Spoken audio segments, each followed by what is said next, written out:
Nous en reparlerons. À l'église Saint-Patrick, la paroisse américaine de Rome, une messe en anglais vient de se terminer, la première depuis l'élection de Léon XIV.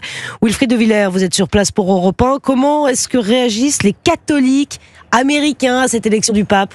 Eh bien, avec beaucoup de joie, forcément, à la sortie de cette église de briques rouges et de pierres blanches, les fidèles américains sont venus en petits groupes pour assister à cette messe qui vient de se terminer. Sabina est originaire de Californie.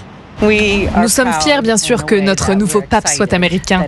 Il est du côté des plus pauvres, des plus démunis. En fait, il est clairement aligné avec l'héritage du pape François.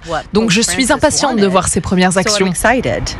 L'église Saint-Patrick est l'une des seules paroisses catholiques anglophones de la capitale italienne. À sa tête, le père Matthew Berrios, ce prêtre américain a rencontré plusieurs fois Léon XIV avant qu'il ne devienne pape.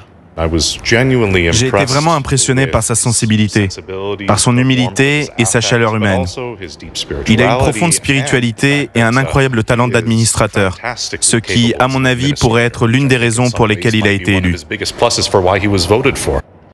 Nancy, elle affiche un grand sourire quand elle parle de Léon XIV, profondément marqué par la première prise de parole du nouveau pape et par son message de paix.